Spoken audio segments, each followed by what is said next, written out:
Paalala naman po sa mga nagmamaneho ng sasakyan, doble ingat lalo na ngayong sunod-sunod ang banggaan ng mga sasakyan sa lansangan. At para iwas disgrasya, may ilang tips dyan ang Department of Health. Si Bien Manalo ng PTV sa Balitang Pambansa. Matapos ang malagim na banggaan sa SC Tex kamakailan na kumitil sa 10 individual at ang pag-araro naman ng isang sasakyan sa bahagi ng departure area ng NAIA Terminal 1 kahapon kung saan 2 buhay ang nawala, kabilang na ang 5 taong gulang na batang babae.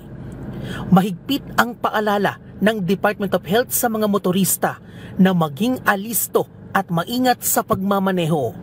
Kasunod ng insidente sa NAIA, nauna ng tiniyak ng Health Department na handa silang umagapay sa mga biktima. Narito ang ilang ligtas biyahe tips para iwas disgrasya. Una, iwasang magmaneho ng langos sa alak o droga. Pangalawa, ugaliing sumunod sa speed limit.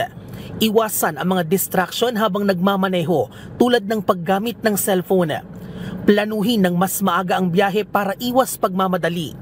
Kapag inaantok, itabi ang sasakyan sa ligtas na lugar at umidlip sandali. At panghuli, ugaliing magsuot ng seatbelt. Narito naman ang ilang first aid tips sakaling makasaksi ng aksidente sa daan. Una, siguruhing ligtas ang paligid. Humingi ng tulong. Kung marunong, pigilin ang pagdurugo o magsagawa ng CPR. At panghuli, iwasang galawin ang leeg o ulo ng biktima. Pero kung sila po ay naipit sa loob po ng kanilang sasakyan, huwag na po nating piliting ilabas po sila. Kasi baka lalo lang po dumami ang kanilang injuries. Kapag unconscious na po siya, mas maganda po siguro wag na po na nating galawin po yung biktima. Kasi maaari pong meron po silang bali sa leeg.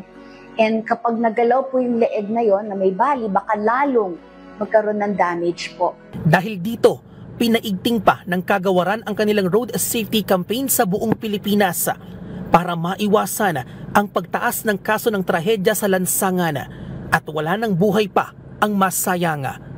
Bien Manalo para sa Pambansang TV sa Bagong Pilipinas.